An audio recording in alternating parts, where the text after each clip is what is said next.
अस्सलाम वालेकुम viewers. Doctor Huma Chishti, general physician and consultant, vice president, community of homeopaths Pakistan, अपने channel homeo doctor Huma पे आप सबको वेलकम कहती हूँ।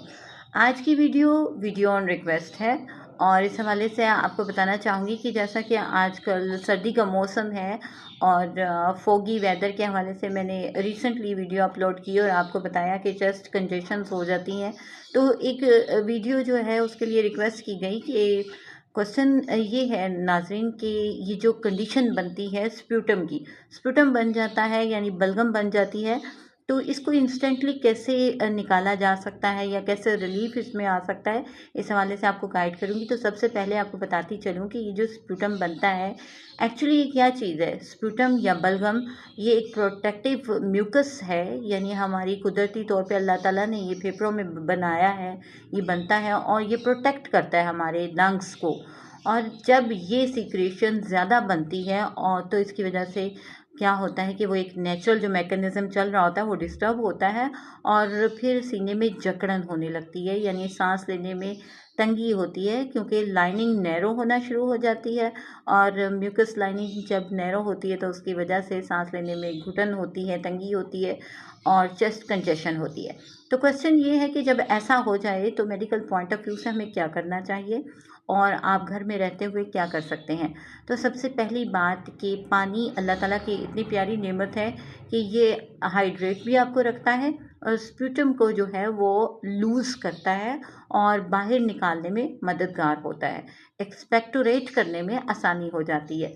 तो लिहाजा ये चीज़ ज़रूर कीजिए। और पानी को पीने का जो तरीका है, नीम गर्म पानी अगर आप पीते हैं, ल्यूक वार्म वाटर जिसे कहा जाता है, उसमें थोड़ा सा सॉल्ट शामिल करके तो उसको जब पीते हैं तो ये एक नेचुरल एक्सपेक्टोरेंट के तौर पे काम करता है। और दिन में 2 से 3 मरतबा अगर आप ऐसा करते हैं तो वो जो बलगम आपके सीने में जकड़न फील करवाती है वो बेटर हो जाती है। सेकेंडली, जब आप पानी पिएं तो उसमें नीम गर्म पानी में अगर आप यूकलिप्टस ऑयल के जो है वो चंद एक कतरे डाल लेते हैं तो वो बेहतरीन होता है। और ये आपको बताती चलूँ, अगर आप होम्योपैथिक मेडिसन यूकलिप्टस क्यू के कुछ कतरे डाल लेते हैं तो तब भी ये बेहतरीन तौर पे बहुत अच्छे तौर पे ये चीज़ को ठीक करता है।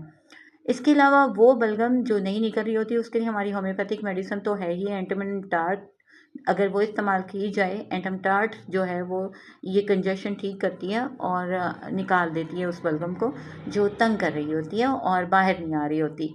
तो ये तो हो गई होम्योपैथी। और चूँकि रिक्वेस्ट है कि इंस्टेंटली ऐसा कैसे किया जा सकता है और किस तरह यानी होम रेमेडी हमारे लिए जो है वो बेहतर हो सकती है, तो उसमें टिप एक तो जो है वो आपको पानी के हवाले से मैंने बताई, यूकलिप्टस ऑयल या मेडिसिन के हवाले से बताई। इसके साथ ही साथ लेमन के 2-1 कतरे जो हैं वो आप शामिल अगर करें और उसको सॉल्ट के साथ पीते हैं तो वो भी फ़ायदेमंद होता है। ये वो चीज़ें हैं जो इम्यूनिटी को बूस्ट करती हैं और साथ ही साथ आपके लिए बेहतरीन साबित होते हैं। सेकेंडली, स्टीम ली जाए, अगर स्टीम जब आप लेते हैं यानी भाप लेने से आपका सांस खुलता है और वो जकड़न ठीक होती है। इसी तरह से एक बेहतरीन तरीका ये भी होता है, आप देखिए आमतौर पे कोई बाम या विक्स जो मिल जाती हैं, थोड़ी सी वो आप गर्म पानी में शामिल करके उसको, तो उसकी स्टीम जब लेते हैं उससे सांस खुलता है, नाक बंद खुल जाता है और बलगम बाहर आने में आसानी होती है।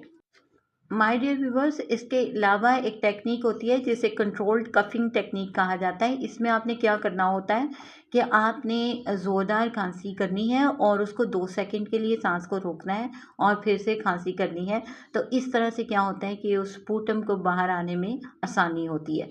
और जैसा कि मैंने आपको पानी के हवाले से बताया, तो नीम गर्म पानी जो होता है वो आपकी बलगम को लूज़ करता है और आसानी हो जाती है। स्टीम से भी आपकी जो स्पूटम होती है वो लिक्विफाई होती है और उसे बाहर निकालना आसान हो जाता है।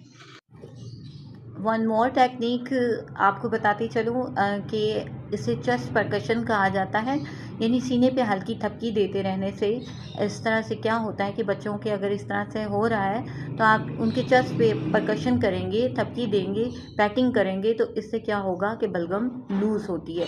ये फिजियोथेरेपी में भी ये टेक्निक यूज़ होती है और इस तरह से बेहतरी आती है।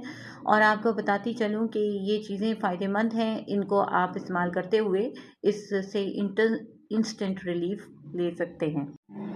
माय डियर व्यूवर्स, याद रखिए कि बलगम अगर 2 हफ्ते से ज़्यादा हो गई है, आपको शदीद किस्म की खांसी आ रही है और आपकी जो स्प्यूटम है अगर वो ग्रीन कलर की यानी सब्ज़ या पीले रंग की हो चुकी है और कहीं ब्लड अगर आ रहा है या आपको बुखार तेज़ है इसके साथ शदीद खांसी के साथ, तो डेफ़िनेटली आपको डॉक्टर से रुजू करना चाहिए। फिर ये होम टिप्स और ख़ुद ही से जो प्रेस्क्राइब कर लेते हैं ना, इस चीज़ से बचें। अपने ऑथेंटिक डॉक्टर के साथ, सर्टिफाइड डॉक्टर से रुजू करें और अपना बहुत सा ख्याल रखिए। मुझे अपनी दुआओं में याद रखिए। अल्लाह हाफ़िज़।